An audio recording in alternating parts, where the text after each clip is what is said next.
और उस MOU के आधार पर जो Delhi board of school education है उसका सारा करिकुलम भी बनाया गया और उसका पूरा एग्जामिनेशन सिस्टम बनाया गया। हमारे Delhi board of school education की हमने एक छोटी शुरुआत करी है, जहाँ पे हमारे 20 schools of specialised excellence Delhi board of school education से एफिलिएटेड हैं। इस साल 20 स्कूलों में 10th और 12th का जो रिज़ल्ट है वो DBSC से आया है। आने वाले साल में जो नेक्स्ट ईयर होगा 50 स्कूल टोटल अफिलिएट हो जाएंगे Delhi board of school education के लिए, और हम DBSC को ओपन करेंगे प्राइवेट स्कूल्स की अफिलिएशन के लिए भी और दिल्ली गवर्नमेंट के जो भी स्कूल्स DBSC से अफिलिएट होना चाहते हैं। तो इस साल हमारे यहाँ 10th स्टैंडर्ड में 1594 स्टूडेंट्स DBSC में अपीयर हुए हैं सीनियर सेकेंडरी सर्टिफिकेट एग्जामिनेशन के लिए, और 672 स्टूडेंट्स 12th स्टैंडर्ड में अपीयर हुए हैं DBSC के एग्ज़ाम के लिए। जो स्टूडेंट्स 10th स्टैंडर्ड में अपीयर हुए हैं उनके जो सब्जेक्ट्स हैं उसमें 6 फाउंडेशनल सब्जेक्ट्स हैं जो सब स्टूडेंट्स ने लिए हैं, जिसमें शामिल हैं English, Hindi, maths, science, social science and entrepreneurial mindset and digital design. So ये जो 6 सब्जेक्ट्स हैं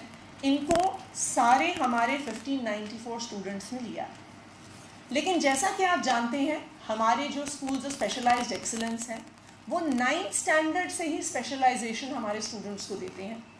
तो इन 6 फाउंडेशनल सब्जेक्ट्स के अलावा DBSC ने कई और सब्जेक्ट्स में भी एग्ज़ाम लिया है, जिसमें शामिल है world of work, systems and societies जो ह्यूमैनिटीज़ के स्टूडेंट्स ने दिया है, advance technologies, design and commerce जो high and 21st century skills के स्टूडेंट्स ने लिया है, जिसमें शामिल है advanced maths and advanced science जो STEM के स्टूडेंट्स ने लिया है, और जिसमें media, creative writing, creative expression जैसे कोर्सेज शामिल हैं जो हमारे परफॉर्मिंग और विजुअल आर्ट्स के स्टूडेंट्स ने लिया।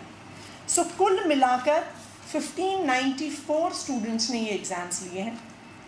12th स्टैंडर्ड में इस साल सिर्फ एक स्ट्रीम ने DBSC से अपना एग्ज़ाम दिया है, वो है STEM, जिसमें शामिल है साइंस, टेक्नोलॉजी, इंजीनियरिंग और मैथमेटिक्स। जो हमारा DBSC का एग्ज़ाम है और जो हमारा DBSC का असेसमेंट है ये बाकी बोर्ड एग्ज़ाम से कैसे अलग है।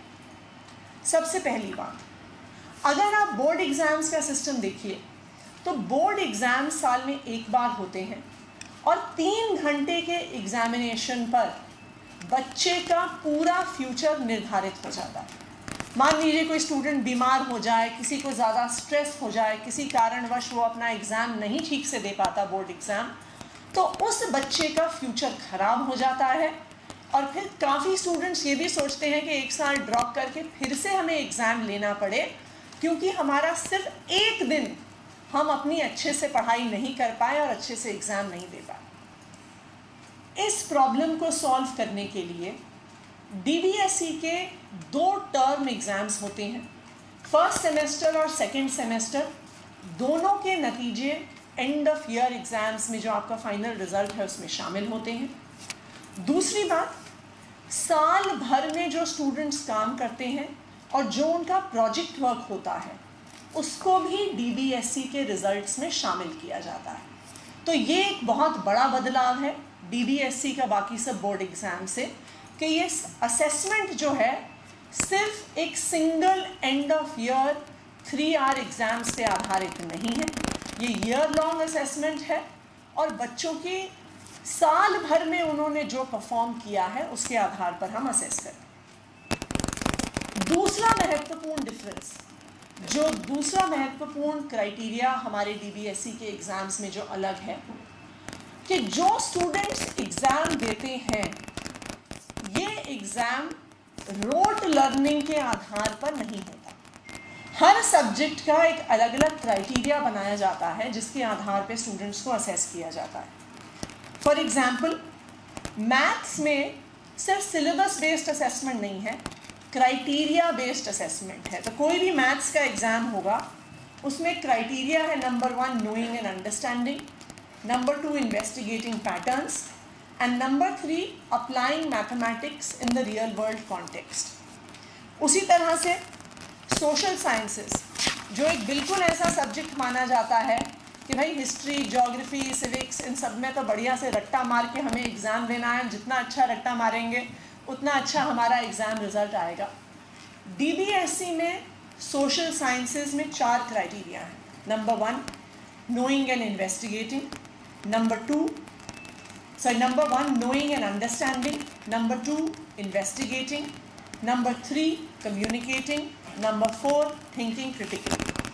और मैं आज एक सोशल साइंस का एक एग्ज़ाम पेपर लेकर भी आई हूँ आपके पास, और कुछ उदाहरण भी मैं आपके सामने रखूँगी कि किस तरह से DBSC ने बहुत अलग तरीके से असेसमेंट किया है। DBSC में सोशल साइंसेस में इकोनॉमिक्स का काफ़ी एक स्ट्रॉन्ग कंपोनेंट है, और इकोनॉमिक्स, सोशियोलॉजी।